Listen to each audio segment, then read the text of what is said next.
Lalu yang terakhir, uangnya dapat diberikan kepada orang-orang miskin. Kusta hati itu selalu ujung-ujungnya adalah untuk manusia, bukan untuk Allah. Kelihatannya charity, bagus, kelihatannya amal sosial, ujungnya ke dirinya. Itu dibutuhkan pisau firman, pedang bermata dua untuk bisa tahu ternyata motivasi dalam-dalamnya adalah untuk dirinya sendiri. To make you feel good. Ini yang saya sebut perbedaan antara religion dan relationship. Agama dan hubungan. Ini yang membuat perbedaan antara charity dan Christ-centered charity. Atau ini yang membedakan amal sosial dengan amal sosial yang berpusat pada Kristus. Yesus Kristus yang menunjukkan kehendaknya bagaimana beramal. Bukan beramal sebagai pengganti hubungan kita dengan Tuhan. Amal sosial sebagai bentuk perbuatan agamawi. Bukan sebagai wujud kasih kepada Tuhan dan dituntun oleh Roh Kudus. Kita harus bagaimana beramal kepada siapa, di mana, dan kapan waktunya. Kristus yang mengendalikan. Tapi yang satunya, amal sosial sebagai pengganti Kristus. Ujung-ujungnya, perbuatan baik manusia itu seringkali adalah kain kotor di hadapan Tuhan. Demikian firman Tuhan di Perjanjian Lama. Ujung-ujungnya adalah untuk manusia. Diri sendiri sebagai tolak ukuran, lalu destinasinya adalah orang. Uangnya dapat diberikan pada orang-orang miskin. Kedengarannya rohani ya. Kayak begitu gak mungkin Tuhan tegur. Ternyata salah. Tuhan tegur dia ayat 10. Tetapi Yesus mengetahui pikiran mereka. Lalu berkata, apakah Tuhan anti orang miskin? Tidak. Tapi timingnya salah. Mengapa kamu menyusahkan perempuan ini? Sebab ia telah melakukan suatu perbuatan yang baik. Bukan pada orang miskin kali ini. To me, padaku. Dia melakukan sesuatu yang baik padaku. Have you got any problem with it? Apakah kamu bermasalah dengan itu? Kenapa kamu menyusahkan perempuan ini? Tunggu dulu. Yesus tiba-tiba ambil sisi. Yesus membela wanita ini melawan atau terhadap 12 muridnya sendiri. Kok bisa ya? Jangan kaget. Ada kadang-kadang komentar kita yang kurang tepat membuat Tuhan menentang kita seketika. Jangan kira Tuhan itu pandang bulu kita ini siapa. Kita bisa disebut rasul sekalipun 12 murid pilihan tangan Tuhan Yesus. Kalau hari ini hati kita salah jauh roh agamawi dan kena ragi Farisi. Kalau kita akhirnya berubah dari yang namanya relationship hubungan menjadi hanya sekedar wujud agamawi. Kelihatannya bagus memanfaatkan orang miskin sebagai tameng padahal ujungnya adalah menjauh dari Tuhan. Tuhan akan menentang kita seketika. Tuhan akan ambil sisi orang yang selama ini kita salahkan. Tuhan justru bela orang yang sedangkan kita sendiri mungkin yang disebut rasul bahkan. Tuhan akan tentang dan tuding dan berkata, kenapa kamu susahkan orang ini? You have a problem with me? Sia-sia kita hanya puji-pujian, malam puji-pujian, sia-sia. Mendingan kita tiadakan listriknya lah, apanya lah. Itu kita pakai toh, untuk orang miskin kan bisa. Orang miskin selalu akan ada. Tapi ketika umatku datang menyembah dengan hosana, hosana. Mungkin itu perlu budget katakan. Apa gunanya ibadah online atau bukan? Daripada gini kita pakai waktu ini untuk nyapu aja. Atau untuk bersihkan kota. Atau untuk melakukan sesuatu kepada orang-orang di luar sana yang sengsara dan papa. I know. But there are things yang intisari esensinya adalah worship. Dan worship itu tidak bisa ditandingkan, tidak bisa ditandem dan tandingkan apple to apple dengan charity. Masing-masing itu beda. Meskipun yang satu melahirkan yang worship selalu berujung menolong orang lain sudah pasti. Gak mungkin orang menanam pohon buah-buahan ujungnya supaya dapat daun. Tapi supaya dapat buahnya, supaya bisa panen buahnya dan bisa dinikmati bersama keluarga. Buah daripada worship itu selalu perbuatan baik mengasihi sesama manusia. Tapi jangan dibolak-balikkan. Worship dan charity tidak boleh diadu domba. Boom. Sebab yang satu ini domba namanya charity, amal sosial. Yang satunya ini gembala, worship our shepherd. Jesus Christ, our Lord. menyembah Gembala Agung kita, Yesus Kristus Tuhan. Nggak bisa diadu domba karena bukan dua-dua domba. Dua-dua bukan domba. Yang satu domba hanya satu saja. Yang satunya nih gembala. Ini nggak boleh diadu domba. Salah. Murid-muridnya salah kaprah. Tuhan berkata, ia telah melakukan suatu perbuatan yang baik padaku. Dan Tuhan menentang 12 rasulnya. Untuk membela seorang yang bukan siapa-siapa. Hati yang benar tidak pandang bulu. Hati yang salah juga tidak pandang bulu. Hati yang salah bisa menjangkiti bahkan hati rasul sekalipun. Hati benar bisa menular kepada orang biasa juga. Karena itu jangan pandang manusia. Tuhan melihat hati, jagalah hati dengan segala waspada. Dan belajarlah untuk menjaga hati orang lain juga. Itu yang berkenan kepada Allah. Hati seperti wanita Narwastu ini yang mengasihi Tuhan. Ini yang berarti. Bukan pelayananmu. Bukan apa yang Anda bisa lakukan. Bukan berapa duit yang kita punya. Bukan gelar titel kita. Bukan opini manusia mereka yang mengagumi kita. Tuhan tiap waktu, tiap saat melihat hati. Sebentar dia bisa memujimu. Tapi kalau kita hatinya salah, dia bisa menentangmu. Sebentar Yesus memuji Petrus dan berkata, di atas batu karang teguh ini ku dirikan jemaatku. Kepadamu ku beri kunci kerajaan sorga. Menit berikutnya, Petrus berkata, Guru, jangan naik ke kayu salib ya. Tuhan bawa dia ke pinggiran dan berkata, enyah kamu setan. Kamu memikirkan apa yang dipikirkan manusia. Satu waktu Tuhan memuji dia. Waktu berikutnya Tuhan tegur dia habis-habisan. Let me tell you, your God doesn't respect your status. He respects your heart. Allahmu tidak mengagumi statusmu. Allahmu melihat hatimu. Karena itu, kejarlah hati yang benar. Tapi Pastor Philip, saya ini bukan siapa-siapa. Saya nggak pernah masuk ke sekolah seminari, belajar teologi. Kejarlah hati yang benar. Jagalah hati sesamamu di sekelilingmu juga. Jangan jadi batu sandungan. Jadilah wangi-wangian. Minyak Narwastu Tuhan. Ujung-ujungnya adalah manusia ternyata. Kita lihat ayat 11. Karena orang-orang miskin selalu ada padamu. Tetapi aku tidak akan selalu ada bersama-sama dengan kamu.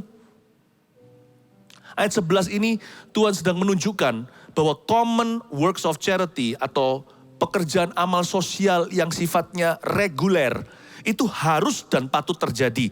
Karena Tuhan berkata, karena orang miskin selalu ada padamu. Kata selalu ada itu rekomendasi. Harus ada.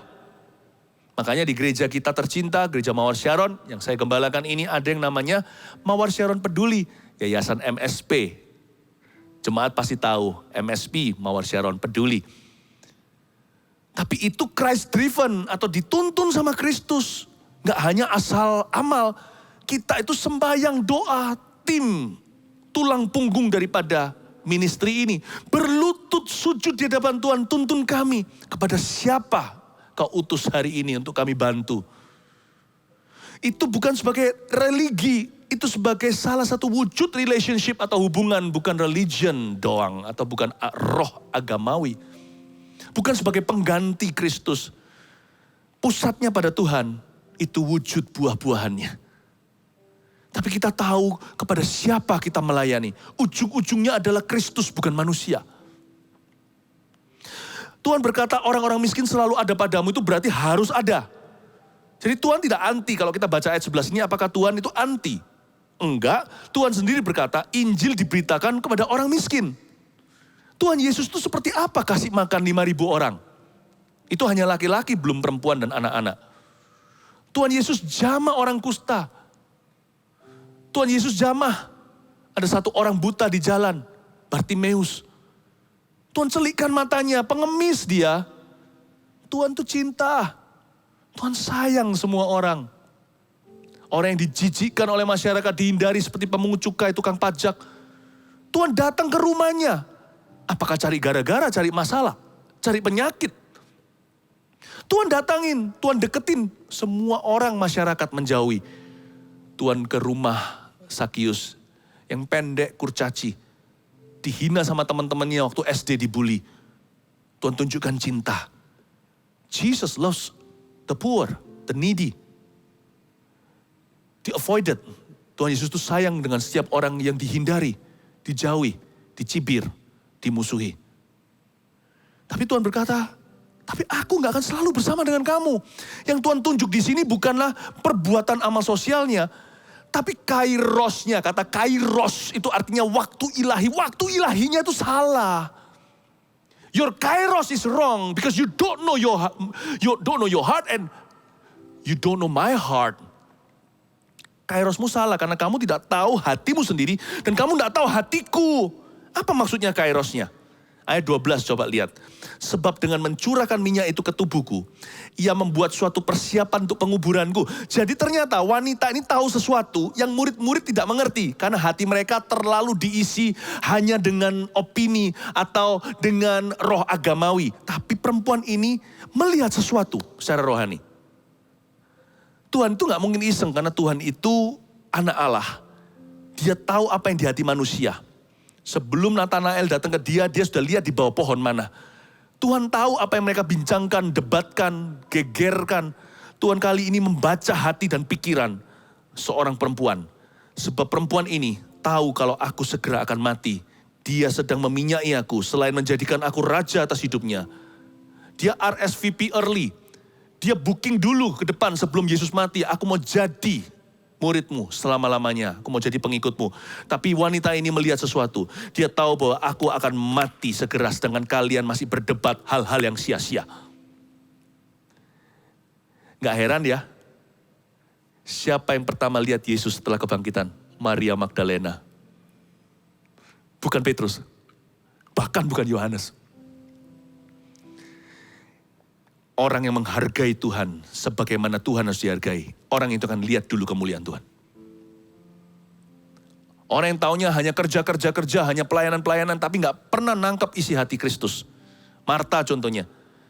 Ngomong apa aja, Tuhan tidak tergerak hatinya. Dengan perkataan kalimat yang plek sama dengan saudarinya.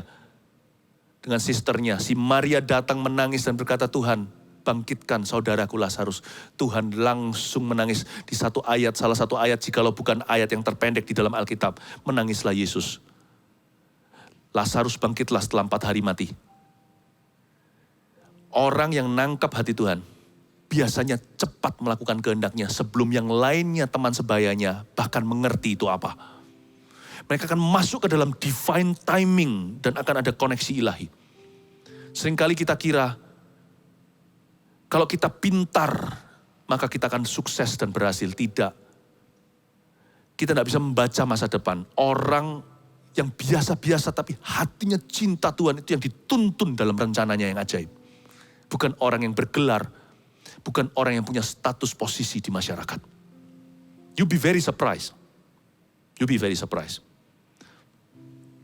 Dan Tuhan siapa? Siapa yang pertama kali lihat Yesus setelah bangkit?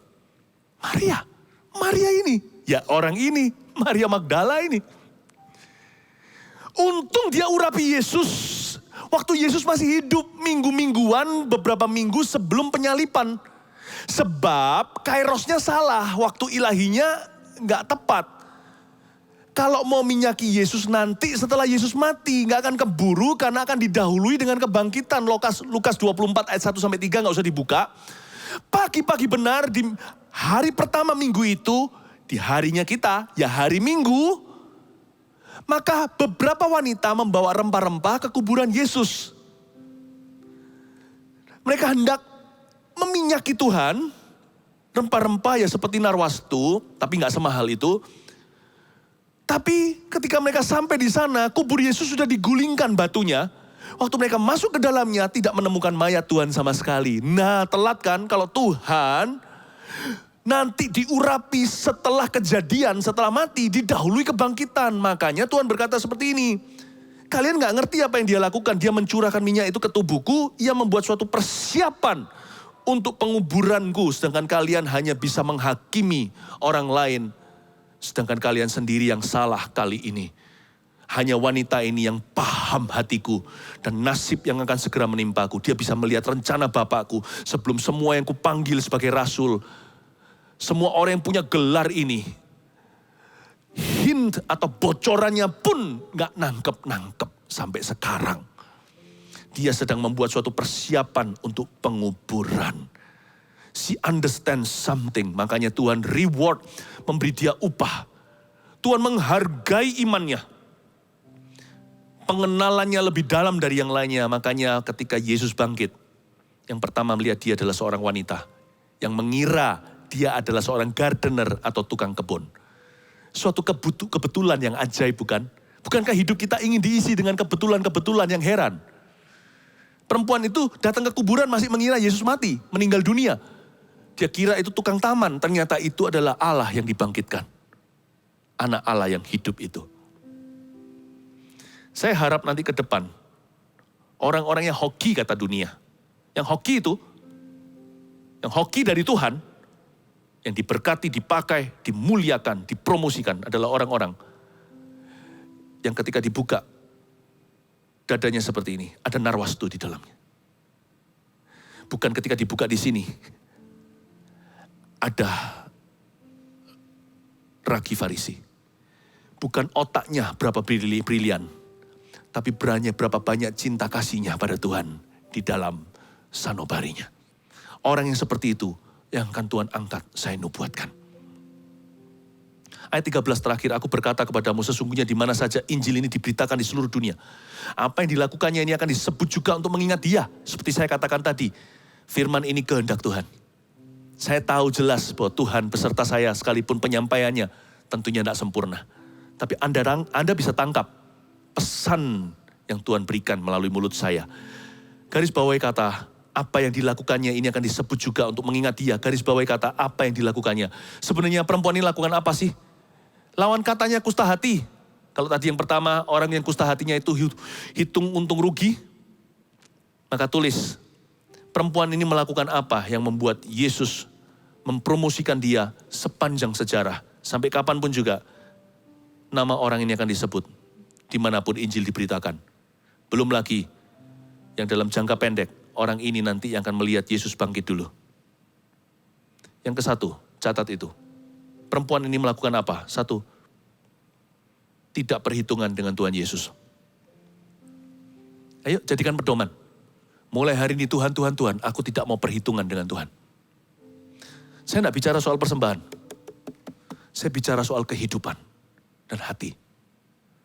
Tidak perhitungan dengan Tuhan. Dua, catat. Tuhan sebagai tolak ukur. Tuhan sebagai tolak ukuran dalam segala keadaan. Dan dalam setiap perkara. Tuhan sebagai tolak ukuran dalam setiap perkara dan dalam segala perkara dan setiap keadaan. Mulai hari ini ingat, mahal itu menurut siapa? Fanatik itu apa?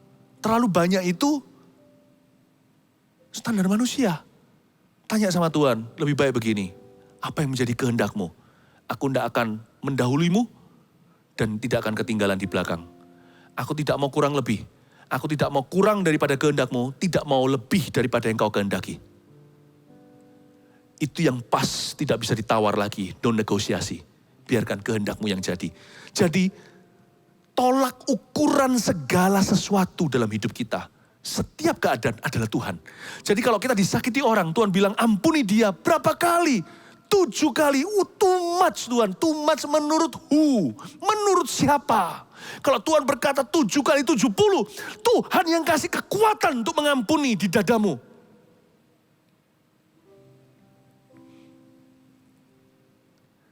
Kalau Tuhan berkata kepada kita, jangan khawatir. Kita gak usah tawar. Kenapa Tuhan? Tuhan gak ngerti sih apa yang aku alami.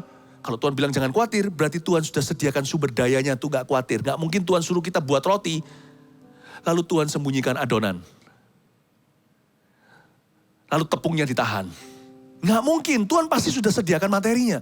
Kalau Tuhan berkata do not worry, pasti ada reasonnya. Katakan kehendakmu yang jadi. Tuhan Yesus sebagai tolak ukuran dalam segala perkara dan setiap keadaan. Yang terakhir, ujung-ujungnya wanita ini tunjukkan dan teladankan. Ujung-ujungnya adalah Tuhan dan bukan manusia. Termasuk amal sosial, apapun juga. Ujung-ujungnya adalah Tuhan. Ingatlah setiap kali Anda mengangkat tangan dalam penyembahan. Ingatlah 5 jarimu. Whatever you do, apapun yang kau lakukan. I do it for Him. Ingatlah 5 jari sendiri. Apapun yang Anda lakukan, aku melakukannya.